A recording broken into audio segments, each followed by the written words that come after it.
अगर कभी आपको ख्याल आए कि जीते जी स्वर्ग कहाँ देखा जा सकता है, तो आपको इन पहाड़ों पर आना होगा। ये पहाड़ तपोभूमि के पहाड़ हैं, देवभूमि उत्तराखंड के पहाड़ हैं। कई बार मुझे अपनी आंखों पर यकीन नहीं आता। जो मैं देख रहा हूँ, ये वही दुनिया है या स्वर्ग है। पृथ्वी पर अगर कहीं स्वर्ग है तो यही है।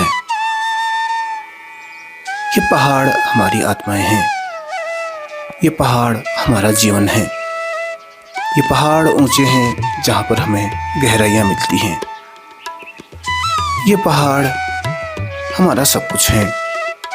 अगर आपके पास जिंदा दिल है और जिंदा आँखें हैं तो ये दृश्य आपके हैं। आप इन्हीं में कहीं खो जाने वाले हैं। यात्राएं, पगडंडी नुमा रास्ते, ये जंगल, शुद्ध हवाएं, नाचते थिरकते पत्ते, चहचहाती चिड़िया, सूर्य के प्रकाश की अनवरत होती अटखेलियां, सब जैसे आपको मोह लेते हैं। ये पहाड़ हैं।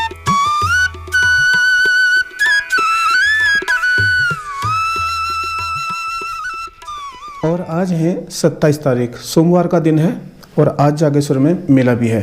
तो सावन महीने की चतुर्थी के दिन जागेश्वर में मेले का आयोजन किया जाता है। पहले एक प्लान मेरा आज आपको वहाँ घुमाने का था, लेकिन फिर यहाँ मौसम कुछ ऐसा है, धूप छाँव, कभी बहुत गहरे बादल, कभी हल्के बादल, इस तरह का चल रहा है। तो ये जो जगह है, ये बनाने में भाई मुझे पिछले 2-3 महीनों से काफ़ी मेहनत लगी। तो भाई फाइनली ये रूम मेरा बन के तैयार हो गया है।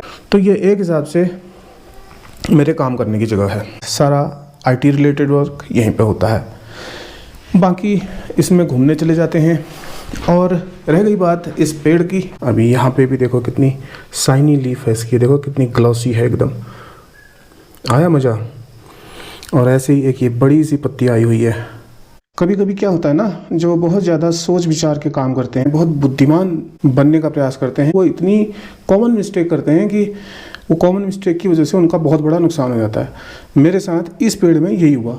मैंने क्या करा, डायरेक्ट रॉ कच्चे वो केले के छिलके ला के इसमें डाल दिया और भाई यहाँ सड़ने लगे तो उन्होंने जड़ें भी सड़ा दी। तो फिलहाल उनकी जड़ें सड़ के यहाँ सब गल गई और वो बेचारे जो लंबी वाली बेल थी वो सड़ गई सब पूरी। तो फिर मुझे रियलाइज़ हुआ कि मैंने गलत कर दिया है और फिर मैंने ये मिट्टी बदली और मिट्टी बदलने के बाद इसमें कंपोस्ट वगैरह डाली। उसके बाद फिर इनकी जड़ों को धो करके फिर से लगाया। तो चलो आज के ब्लॉग की शुरुआत भी 1:30 बजे से हो रही है लगभग। अभी अपने घर के भीतर ही हूँ और प्रयास करता हूँ आज आपको जागेश्वर तक भी ले जाने का, अगर मौसम साथ दे तो। स्वागत, प्रणाम, अभिनंदन आप सभी का एक और नए वीडियो में मेरे खूबसूरत से गाँव से। अभी मौसम अगर मैं आपको दिखाऊं तो यहाँ से थोड़ा रोशनी आ रही है, लेकिन थोड़ी देर पहले एकदम काला काला और डार्क मौसम हो गया था यहाँ। और नीचे की तरफ ये पूरे गांव का दृश्य है। वो सामने की जो जगह देख रहे हो आप, यहाँ से वहीं जाकर के आगे पड़ता है जागनाथ जागेश्वर धाम मंदिर। तो अगर बाई रोड हम चलेंगे तो 10 किलोमीटर की दूरी यहाँ से हमें तय करनी पड़ेगी। पूरा आसमान बादलों से आज भरा है। सुबह सुबह तो बारिश भी हो रही थी, लेकिन अगर शाम की बारिश होने लग जाए तो फिर रुकती कम है। तो इसलिए शाम का प्रोग्राम बहुत सोच समझकर बनाना पड़ता है, क्योंकि अगर ज़्यादा शाम को जाएंगे फिर वो रात तक रुकती नहीं है बारिश। जंगल है बीच में तो गिरने का भी डर रहता है। पेड़ वगैरह कुछ गिर गए, कोई पत्थर गिर गया, लैंडस्लाइड हो गया, तो ये सब चीज़ें सुरक्षा पूरी देखकर ध्यान में रखकर फिर ही कहीं जाने का प्लान बनाना पड़ता है। एक बार पहले ऊपर जाके आते हैं। और देखो भाई, अभी आंवले का पेड़ कितना हरा भरा और लहलहाता लग रहा है।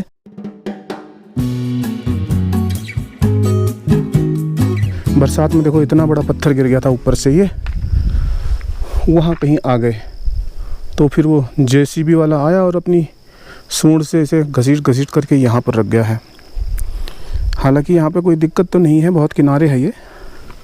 एक बड़ी सी शिला सी बड़ी लग रही है।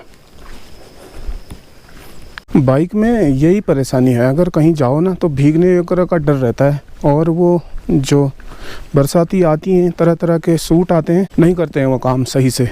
अगर तेज़ बरसात हो तो आप पक्का भीगोगे और यहाँ तो बहुत तेज होती है फिर बरसात जब होती है। है चाची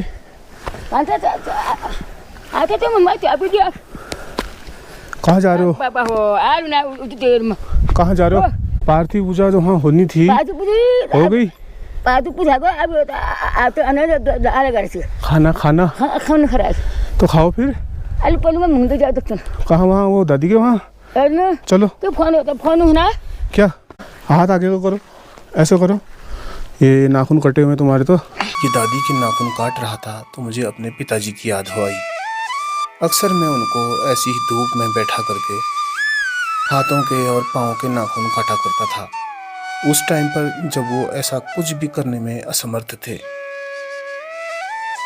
तो कहने का मतलब यही है दोस्तों, ये जो बुजुर्ग होते हैं किसी बहुत बड़े बरगद के पेड़ की तरह होते हैं, जिनकी छत्र छाया में हजारों जीवन पलते हैं और खासकर हम लोग पलते हैं।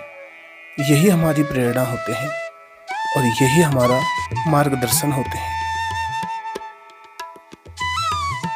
और बात सीधी साफ है, जब आप अपने पिता की सेवा करते हैं तो जाने अनजाने आप हर बुजुर्ग की सेवा करते हैं, क्योंकि जो अपने पिता की सेवा करता है वो किसी की भी सेवा कर सकता है, और जो अपने माँ बाप की सेवा करता है वो पूरी दुनिया की ही सेवा कर रहा होता है, क्योंकि जिसका नज़रिया ही वैसा होगा तो वो किसी की भी सेवा कर सकता है।